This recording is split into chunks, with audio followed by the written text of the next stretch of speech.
소버린 AI 만들 돈 100조 원. 그거 차라리 구글에 투자하는 게 낫지 않냐? 뭐 이런 얘기 최근에 혹시 들어보셨나요? 네. 익명 커뮤니티 같은 데서 좀 나온 이야기죠. 이게 근데 단순히 우리도 AI 하나 만들자 뭐 이런 기술 경쟁 차원의 문제로만 볼 수 있을까요? 글쎄요. 그보다는 훨씬 더 깊은 이야기가 있다고 봅니다. 네, 그래서 오늘 저희가 같이 들여다볼 자료들은요.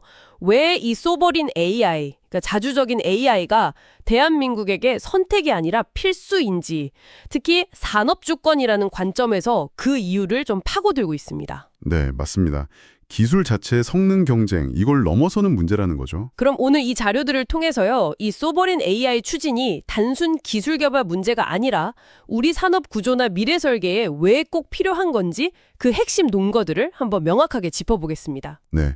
특정 기술, 특히 AI 같이 아주 핵심적인 기술에 대한 의존성이 우리 산업 전체에 어떤 영향을 미칠지 그 큰 그림을 봐야 하는 시점입니다. 자, 그럼 하나씩 좀 들어가 볼까요? 첫 번째로 AI가 이미 우리 핵심 산업들 있잖아요. 네네. 뭐 반도체, 통신, 모빌리티, 금융 여기에 거의 뭐 운영체제처럼 작동하고 있다는 건데요.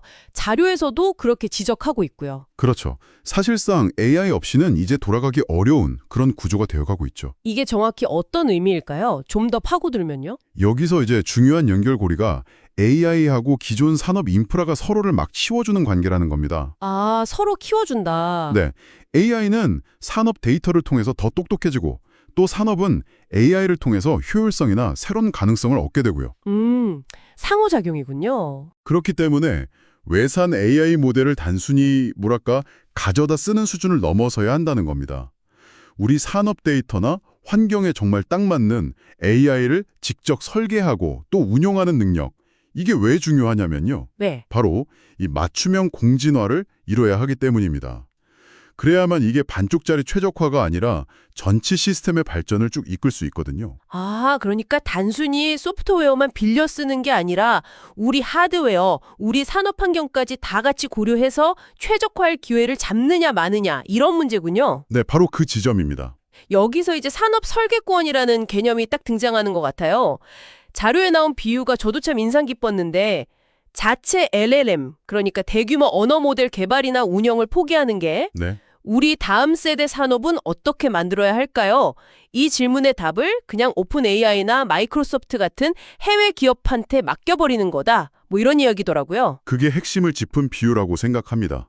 지금처럼 기술 패권 경쟁이 정말 치열하고 각자 도생하는 이런 시대에 AI라는 핵심 뇌뇌를 남한테 의존하게 되면 그 전략적인 유연성을 완전히 잃게 되는 거죠. 아, 단순히 기술 종속 문제를 넘어서는 거네요. 그럼요. 이게 단순히 비용 문제가 아니고요. 장기적으로 봤을 때 우리 산업의 방향키 자체를 그냥 넘겨주는 셈이 될 수 있다. 그야말로 산업 주권의 포기다. 이런 강력한 경고로 봐야 합니다. 그런데 또 흥미로운 점은 자료들을 보면 대한민국이 이 문제에 있어서 상당히 유리한 위치에 있다는 분석도 있어요. 네, 그런 면이 분명히 있습니다. 위에서는 국가 차원의 전략적인 기획, 이른바 탑다운 추진이 가능하고 아래에서는 또 세계 최고 수준의 HBM 반도체나 데이터 센터, 전력망 같은 바텀업 인프라 역량, 이걸 동시에 갖고 있다는 거잖아요. 맞습니다. 양쪽 다 강점이 있죠. 그럼 이 두 가지 강력한 축을 어떻게 연결해야 시너지가 날까요? 이 강력한 두 축을 제대로 잇는 핵심 열쇠는요. 저는 바로 직접 운영 경험에서 나온다고 봅니다. 직접 운영 경험이요? 네, 단순히 좋은 모델을 사오는 게 아니고요. 직접 부딪혀봐야 한다는 겁니다. 대규모 AI를 실제로 돌려보면서 어떤 연산에서 병목 현상이 생기는지, 메모리랑 네트워크는 또 어떻게 엮어야 최적의 효율이 나는지, 이런 아주 생생한 운영 데이터, 그리고 노하우가 쌓여야만 해요. 아, 듣고 보니 그 경험이라는 게 단순한 운영 노하우 쌓는 걸 넘어서는 거군요. 그렇죠. 그 경험 데이터가 다시 피드백 루프처럼 작용해서 더 똑똑한 차세대 반도체를 설계하게 만들고 더 현실적인 데이터 센터를 구축하게 하고 심지어는 국가 전력망 분배까지 최적화하는 그런 밑거름이 된다는 거잖아요. 정확합니다. 이건 정말 외산 모델만 빌려 써서는 절대 얻을 수 없는 우리만의 고유한 자산이 되는 거죠. 네, 우리만의 자산. 결국 이게 뭐냐면 한국이 가진 세계적인 수준의 산업 자산들 있지 않습니까? HBM부터 시작해서 디스플레이, 클라우드, 모바일 기기, 온갖 센서들까지 이 모든 걸 하나의 어떤 설계 철학 아래서 꿰어내고 최적의 시너지를 내는 길인 거죠. 하나의 설계 철학 아래서 꿰는 작업. 네, 근데 뭐 중국이나 일본 같은 경쟁국들도 AI를 중심으로 해서 데이터, 반도체, 인프라, 나아가서는 일자리까지 다 묶는 통합 전략을 짜고 있거든요. 여기서 우리가 주저할 이유가 전혀 없다고 봅니다. 여기서 이제 관점을 좀 확 바꿔야 한다는 지적도 나왔어요. 뭐 AGI? 그러니까 범용 인공지능 만들 것도 아닌데 왜 굳이 소버린 AI를 해야 하냐 이런 질문들 있잖아요. 네, 그런 질문들이 있죠. 이게 근데 세계 1등 경쟁이라는 좀 낡은 프레임에 갇힌 생각 아니냐 이런 비판이더라고요. 네, 저도 그 지점에 상당히 공감합니다. 소버린 AI의 본질은 사실 1등 경쟁이라기보다는 우리가 이미 가진 아주 강력한 산업 카드를 어떻게 가장 잘 조율, 코어디네이션하고 또 최적의 그림으로 설계, 디자인할 것인가의 문제거든요. 아, 경쟁이 아니라 조율과 설계의 문제다. 그렇죠. 오히려 이런 판을 다 깔아놓고도 이걸 직접 지휘하지 않는 게 더 이상한 상황일 수 있다는 겁니다. 우리 산업 요소들을 가장 잘하는 건 결국 우리 자신이니까요. 자, 그럼 오늘 이야기의 핵심을 좀 정리해 보겠습니다.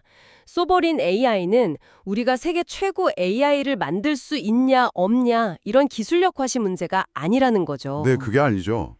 그보다는 대한민국의 산업 주권 그리고 미래 설계도를 우리 손으로 직접 그리기 위해서 우리가 이미 가진 강력한 카드를 제대로 활용해야만 하는 일종의 구조적인 필수 과제다. 이렇게 요약할 수 있겠네요. 맞습니다. 기술 의존에서 벗어나서 기술 주권을 확보하는 문제, 바로 그겁니다. 단순히 기술 하나를 더 갖느냐 마느냐가 아니라 우리 산업의 미래 운용 방식을 결정하는 아주 중요한 갈림길에 서 있는 거죠. 민국이 가진 이 세계적인 수준의 반도체, 네트워크, 제조 역량들, 이것들을 AI라는 새로운 운영 체제를 통해서 더욱 강력하게 융합시키면서 미래 산업을 우리가 주도할 것인가? 아니면 핵심적인 설계와 운영은 그냥 외부에 맡겨두고 우리는 부품 공급자나 사용자로 남게 될 것인가? 중요한 질문이네요. 이 갈림길에서 소버린 AI 추진이 우리 미래에 과연 어떤 의미를 갖는다고 생각하시는지 한번 깊이 생각해 보시면 좋겠습니다.